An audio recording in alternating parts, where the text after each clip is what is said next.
السلام علیکم دوستو آج کل ساس بہو اور بیچ میں جو شوہر ہے بیٹا ہے یہ ٹرائنگل میں کافی کھینچا تانی ہے اور حقوق کی جنگ میں سب کنفیوز ہیں۔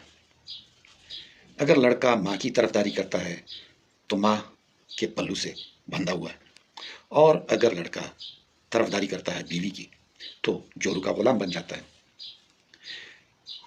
کیونکہ دونوں طرف بڑے زبردست دلائل دیے جاتے ہیں۔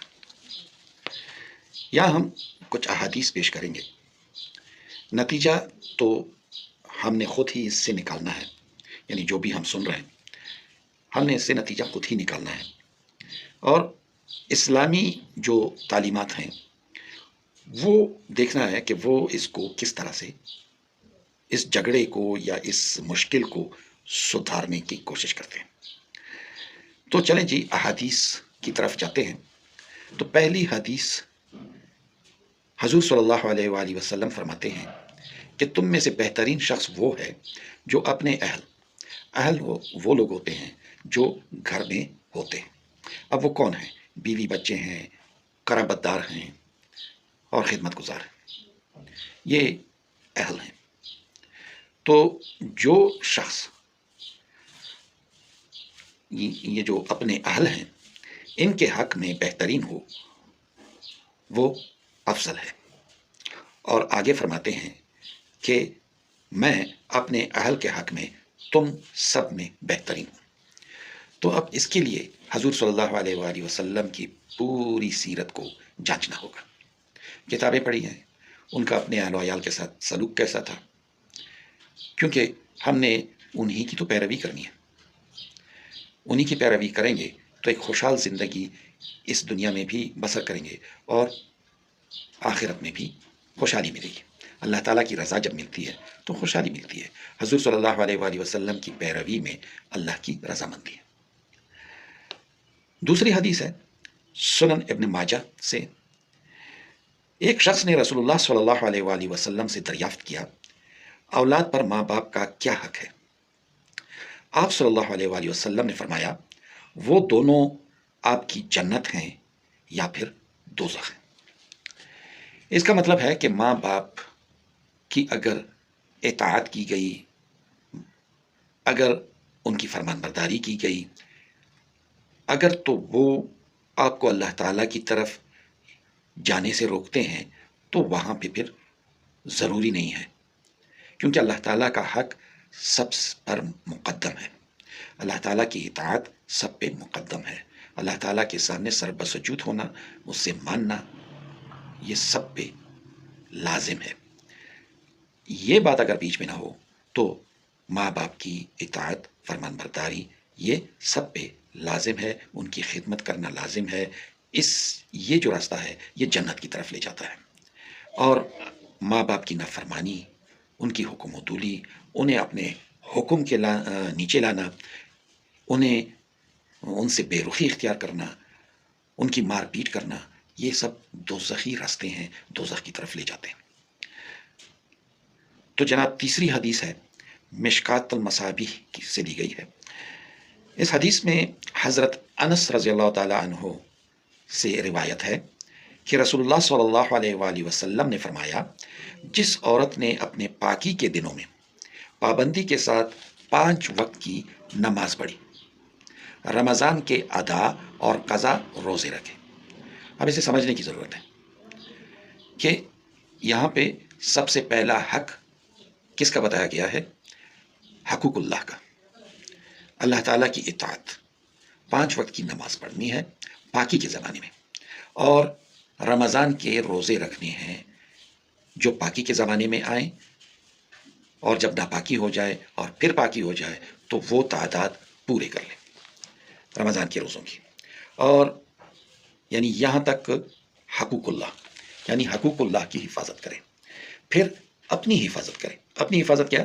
اپنی شرمگاہ کی حفاظت کریں۔ یہ دوسری بات آ گئی۔ اب تیسری بات جو اس حدیث میں ہے وہ ہے اور اپنے خاوند کی فرمان برداری کریں۔ اس عورت کے لیے بشارت ہے جنت میں جس بھی دروازے سے داخل ہونا چاہے داخل ہو جائے۔ اب یہ بہت بڑی بات ہو گئی، یہ بہت بڑی بات ہو گئی۔ عورت کو اختیار دے دیا گیا ہے کہ وہ جس بھی جنت کے دروازے سے داخل ہونا چاہے اس کے لیے کوئی روک ٹوک نہیں ہے، وہ جس بھی دروازے سے اندر جائے چلی جائے۔ اب ایک دوسری حدیث ہے، یہ بھی مشکات شریف کی ہے۔ رسول کریم صلی اللہ علیہ وآلہ وسلم نے فرمایا، اگر میں کسی کو یہ حکم کر سکتا کہ وہ کسی غیر اللہ یعنی اللہ کے سوا کسی اور کو سجدہ کرے تو میں یقیناً عورت کو حکم کرتا کہ وہ اپنے خاوند کو سجدہ کرے۔ اب یہاں پہ عورت اور مرد میں یعنی بیوی اور شوہر میں ایک جو مرتبہ ہے وہ قائم کر دیا گیا ہے۔ اللہ تعالیٰ کے بعد جو سب سے زیادہ مقدم ہے وہ کون ہے؟ جسے ہم آج کل اردو میں مجازی خدا کہتے ہیں، یعنی شوہر۔ تو یہاں پہ شوہر کو وہ درجہ دے دیا گیا ہے جو اللہ کے بعد کسی کو ملتا ہے۔ پانچویں حدیث ہے، یہ صحیح مسلم میں ہے۔ حضرت ابو ہریرہ رضی اللہ تعالیٰ عنہ فرماتے ہیں، ایک شخص نے عرض کیا، یا رسول اللہ صلی اللہ علیہ وآلہ وسلم، بہتر سلوک کا سب سے زیادہ مستحق کون ہے؟ فرمایا، رسول اللہ صلی اللہ علیہ وآلہ وسلم نے فرمایا، تمہاری ماں۔ پوچھا گیا، اس کے بعد پھر رسول اللہ صلی اللہ علیہ وسلم نے فرمایا، تمہاری ماں۔ اس کے بعد پھر پوچھا گیا تو رسول اللہ صلی اللہ علیہ وسلم نے پھر فرمایا، تمہاری ماں۔ اس کے بعد پھر فرمایا، تمہارا باپ، پھر جو تم سے رشتہ داری میں سب سے زیادہ قریب ہو، پھر جو تم سے قریب ہو۔ ایک اور حدیث جو ترغیب و ترہیب کتاب النکاح سے لی گئی ہے، یہ ایک اور طرف اشارہ کر رہی ہے، ایک اور درجہ مقرر کر رہی ہے۔ یہ حدیث حضرت عائشہ رضی اللہ تعالی عنہا سے مروی ہے، اور وہ خود پوچھتی ہیں رسول اللہ صلی اللہ علیہ وآلہ وسلم سے کہ عورت پر سب سے زیادہ حق کس کا ہے؟ تو آپ صلی اللہ علیہ وآلہ وسلم نے فرمایا، اس کے خاوند کا، یعنی اس کے شوہر کا۔ تو حضرت عائشہ رضی اللہ تعالی عنہا فرماتی ہیں کہ میں نے پھر پوچھا کہ مرد پر سب سے زیادہ حق کس کا ہے؟ تو حضور صلی اللہ علیہ وآلہ وسلم نے فرمایا کہ اس کی ماں کا۔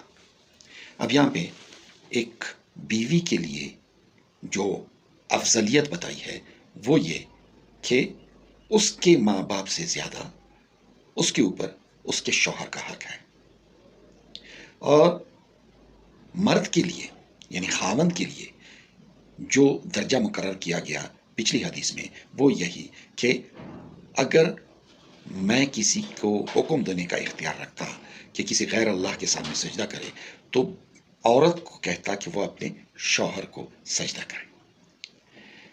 اور یہاں پہ پھر اسی شوہر سے کہا جا رہا ہے، اسی مرد سے کہا جا رہا ہے کہ اگر آپ کے اوپر کسی کی خدمت بہت زیادہ کسی کا حق ہے تو وہ ہے تمہاری ماں کا۔ تو دوستو، امید ہے کہ ہم اس پہ غور کر کے اپنے لیے راہیں نکال سکیں۔